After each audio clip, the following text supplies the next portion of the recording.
নমস্কার বন্ধুরা, আমার নতুন একটি ব্লগে আপনাদেরকে অনেক অনেক স্বাগত। আপনার যদি আমার এই ভিডিওটা ভালো লেগে থাকে তাহলে লাইক বাটনে একটা লাইক করে দেবেন।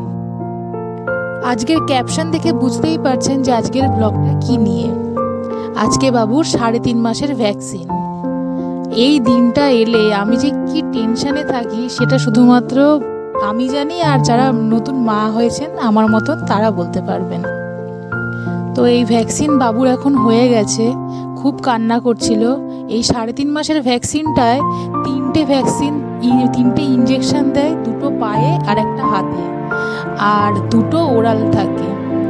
তো ভ্যাকসিন দিয়ে নিয়ে এসেছি বাড়িতে, ছেলে একদম পুরো নিস্তেজ হয়ে গেছে, খুবই কষ্ট পায়। ওদেরকে দেখে খুব খারাপ লাগে তখন, কিন্তু কিছু তো করার নেই, ভ্যাকসিন তো নিতেই হবে, ওদেরই ভালোর জন্য নিতে হবে।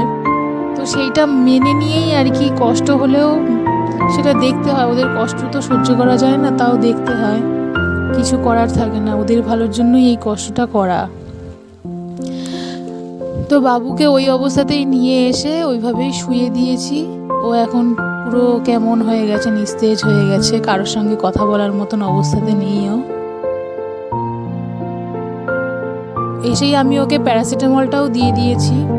তারপরে আস্তে আস্তে একটু বেটার ফিল করেছে আর কি। ওই জন্য এখন ঠাম্মির সঙ্গে একটু গল্প করছে, একটু মনের দুঃখের কথা বলছে যে আমাকে ব্যথা দিয়েছে দেখো।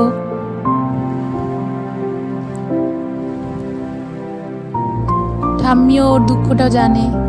তো আমি এই ক্রোসিন সিরাপটা আমি ওকে এসেই আগে দিয়ে দিয়েছি, আগেই, কারণ ডাক্তাররাও বলেন যে এসেই আগে ওই সিরাপটা দিয়ে দিতে, জ্বর আসুক না আসুক। তারপরে তো জ্বর হলে তখন আবার দিতেই হবে। 6 ঘন্টা গ্যাপে এই সিরাপটা দিই, 6 ফোঁটা করে। তো আজকের জন্য ব্লগটা এইটুকুই, দেখা হবে পরের একটা ব্লগে। ততক্ষণের জন্য টাটা। ভিডিওটা ভালো লাগলে একটা লাইক করে দেবেন।